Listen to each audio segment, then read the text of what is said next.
Hill station mount આબુમાં કાતિલ ઠંડીનો પ્રકોપ જોવા મળી રહ્યો છે. માઉન્ટ આબુનું તાપમાન -2 ડિગ્રી પહોંચ્યું છે. કાતિલ ઠંડી વચ્ચે આબુમાં મિની કાશ્મીર જેવો માહોલ જોવા મળ્યો છે. ઠંડીને કારણે વાહન અને મેદાનમાં બરફની ચાદર છવાઈ ગઈ છે.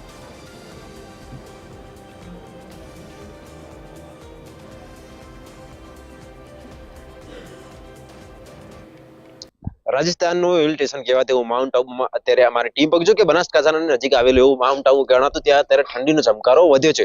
અત્યારે TV13 ટીમ માઉન્ટ આબુ પહોંચીને માઉન્ટ આબુના હું તમને સીધા દ્રશ્ય બતાવ્યા. માઉન્ટ આબુ અત્યારે ધુમ્મસ જેવું દેખાઈ રહ્યું, ક્યાંક ને ક્યાંક ઠંડીનો ચમકારો પણ વધી રહ્યો છે.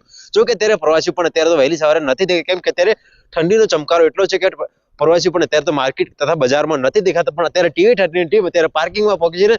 પાર્કિંગના સીધા દ્રશ્યો તમને બતાવે, જ્યાં ગાડીઓ પર છે, ગાડીઓ પર અત્યારે તો બરફની ચાદર પથરાય છે. હું તમને નજીકના પણ દ્રશ્ય બતાવીશ કે આ જે બરફ છે, ગ્લાસ ઉપર હું તમને સીધા દ્રશ્ય બતાવીશ કે એક બરફની ચાદર પથરાય છે.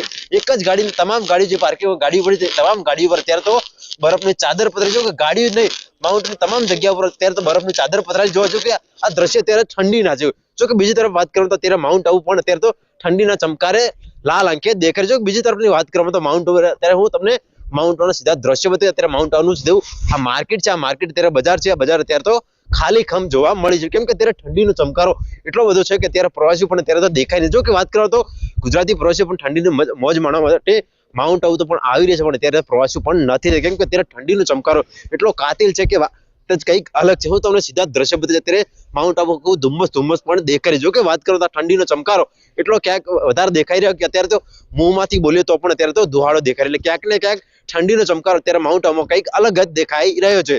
વિક્રમ ઠાકોર, TV13 માઉન્ટ આબુ.